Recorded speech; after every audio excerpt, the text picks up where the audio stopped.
And there we go, ladies and gentlemen. Once again, it's Tuesday. Interesting ideas, and we begin with the CQ sounder, which means we'd just like to talk to anybody who will like to listen and perhaps, even better, talk back. That's what we like to do here on Interesting Ideas. Well, of course, part of the news that took place yesterday was very much a part of the funeral. The funeral of Elizabeth II was dominating the news scene, as well it should be. It was quite, as we said, a program, even a bit of a spectacle. But it was also more than that. In fact, right in the middle of all of the pomp and circumstance and ritual and legendary things, there were some incredibly important lessons. And so that happened, and yesterday we talked about them. But I'd like to continue a little bit today because, remember, this is coming up to New Year's. As I've said, remember, the New Year's, for me at least, begins with what is called the Rosh Hashanah in the Jewish calendar. And there are 10 days of self-examination, self-reflection, and you might say self-fortification for the new year. Again, January 1st at this stage is simply a date on the calendar. As I oftentimes point out, it's usually kind of cold, and there's fireworks, firewater, football, and too much food. And really, as we enter a new year of our life, we should probably be doing something a little more significant. We may try and make up a few new resolutions, but of course, most of us know that usually by February, mid-February, February 15th, all of the people who are going to get in shape have kind of fled away from the from the gyms and the workout centers. It's as dependable as the coming of every year. Yesterday, I got from one of the handouts that come my way. I am a great fan of the late theologian and philosopher André Nouwen. And one of the meditations, it may have been just ironically appropriate, but maybe it was chosen specifically for the day, was just what my title is. Suddenly a wall becomes a gate. Suddenly, a wall becomes a gate. Well, I'd like to talk a little bit about that and then perhaps encourage you to do something every day in the coming year, something significant every day. And so if you'll give me a little bit of time, I look forward to doing that. This is Interesting Ideas. My name is Stan Husted. You can reach out to me at stanhusted@gmail.com. The program, in its sincerity and in its completeness, starts right now.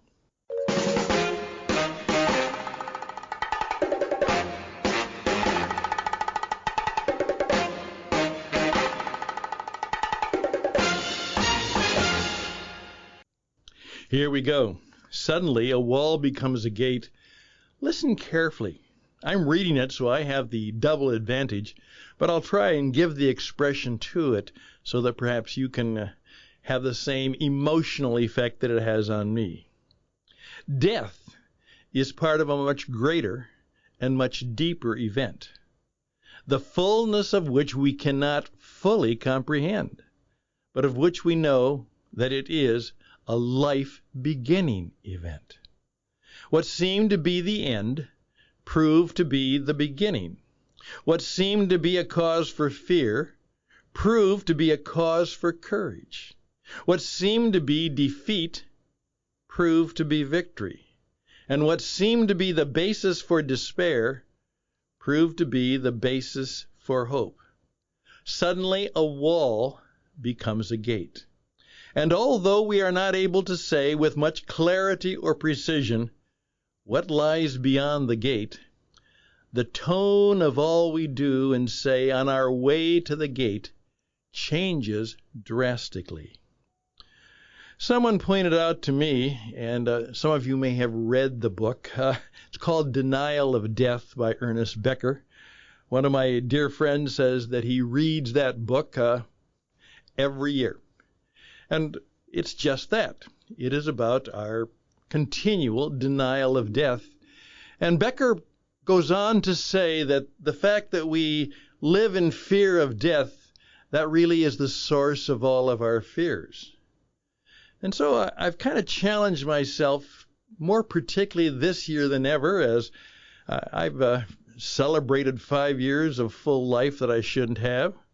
I also celebrate the fact that by grace and good fortune, and perhaps some good response, my dear wife Karen could have died, and she has more time ahead of her. But perhaps every year we should deal with our death. Actually think about what it is that might be coming, and how we will prepare for it, and how we will seek not to be afraid of it.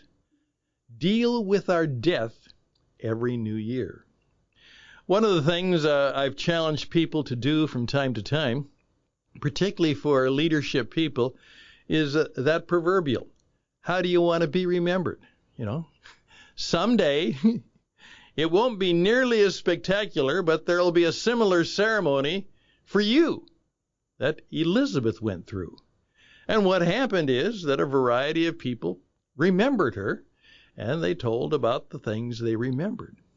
And obviously her steadiness, her sense of purpose, her deep faith, all of that came out.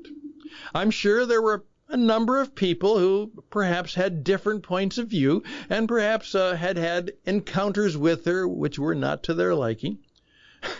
She was 96 years of age. She lived through incredibly difficult times, and she obviously did not live a perfect life, but she lived a good life, maybe a great life.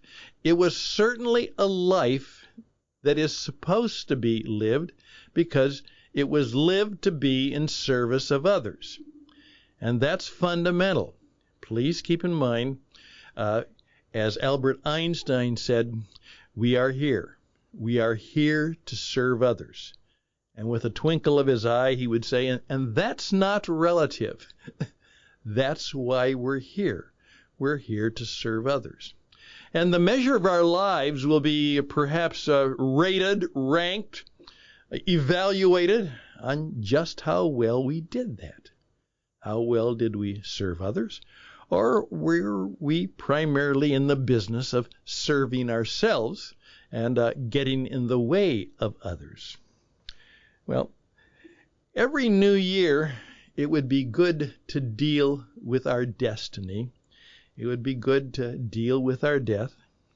What I will do, and I would suggest you do it, but I have an easier way of doing it since I have a studio and all it takes me is a few minutes to turn on the video and make my statement. I will make a short 3 to 5 minute video, and if something happens to me in this coming year, the people will find that there is a little flash stick which will encourage them to play it after my demise. And it will be my final thoughts and my final words and hopefully my final affirmations of love to the people who are near and dear to me. I will do that. And I would encourage you in a similar way. Maybe you may write it. Maybe you will record it. Maybe you will video it. Maybe you will actually find some professional help in doing that. I actually have helped people put together their, as they say, my final statement, my final goodbye, my final wish, and made it a part of what will be played at the service, at the remembrance, at the wake. And you should think about doing that too. Now, there are other things that might be helpful to deal with the coming new year. And I'm going to suggest just one more, and I think it might be helpful to you. And I think it might bring some real success and creativity to you. That's coming up. Hey, this is Stan Houston. These are interesting ideas. Thank you for your time. Please reach out to me. I know that in many ways I can be helpful to you. StanHouston@gmail.com. StanHouston @gmail.com. We'll be back.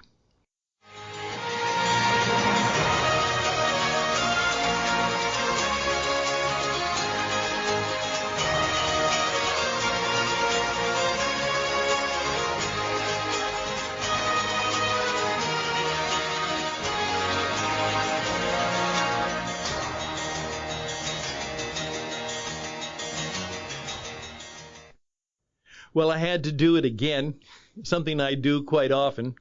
Well, I shouldn't say quite often, but I'm ready to do it often, and sometimes I do it often to me, and many times in terms of my work, I have to do it for others. A young man has approached me about helping him in some significant ways, and he didn't have any real money to pay me, but he certainly seemed to have the passion and the integrity and hopefully the energy to do it. And so we agreed that I would work with him so that he could achieve some of his serious goals.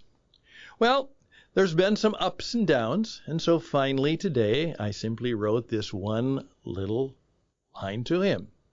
I said, "Are you okay? ? Are you serious? ? How can I help you?" Now, oftentimes that's the point of view that I ask people to go into the new year with, and actually go into it and ask themselves this every 7 sunsets, every 7 days. Make sure that you take some time for reflection and rest and recreation and worship. Do that. And then ask yourself the question, am I serious? I have discovered that the problem with most people is they have lots of wishes and they have a variety of intentions, and they certainly want things to be better, but are they really serious? And what goes into being really serious?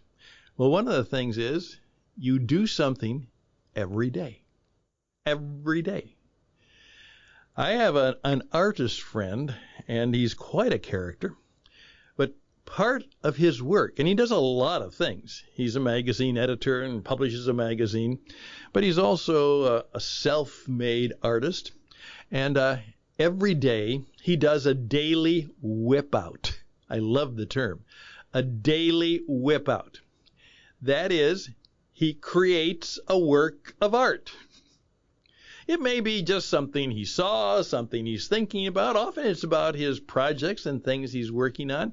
But he holds himself to the discipline of having that sketchbook there, having the pencils there, having the colors there. And so he can sit down, stand up, go out, and kind of in the fashion of Vincent van Gogh, he can create something, a daily whip out. And it's a part of the creative legacy that he's leaving. And there's always a story behind it, why he decided to choose to do that. Obviously, it can be helpful in his work, but sometimes it's just part of the discipline of doing something creative every day. Now, part of the reason I do this podcast is just simply to kind of keep that discipline in my own life.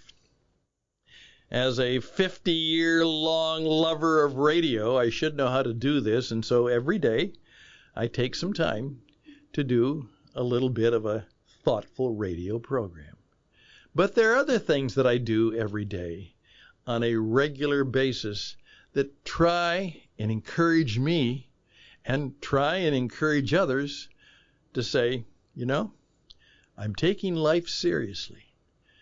Hopefully I don't take myself nearly as serious as I used to. I think I'm getting better at that. But the work and the work I have been given and the projects that I've been given and the life I've been given, I take them serious. And so I seek to do serious things and work with serious people and be involved in those things that truly make a difference, rather than in the things that kind of make for a trivial Tuesday. So that's my thought for the new year, which is coming up. Suddenly a wall becomes a gate. We deal with our destiny, and on a daily basis we deal with our creativity. We were made by God as species that were called to be creators. Just like our Creator, we are to be creators. And so, why don't you take that challenge seriously? Every day, be prepared to show yourself, and maybe somebody else, something that you have truly created that day. Kind of let that sit on your head for a while. I trust that the week will be good for you, and that by Friday you'll have a few creations to show to somebody who cares and demonstrates that you're serious about this creativity stuff. It's what makes you human. It may even make you a little bit divine.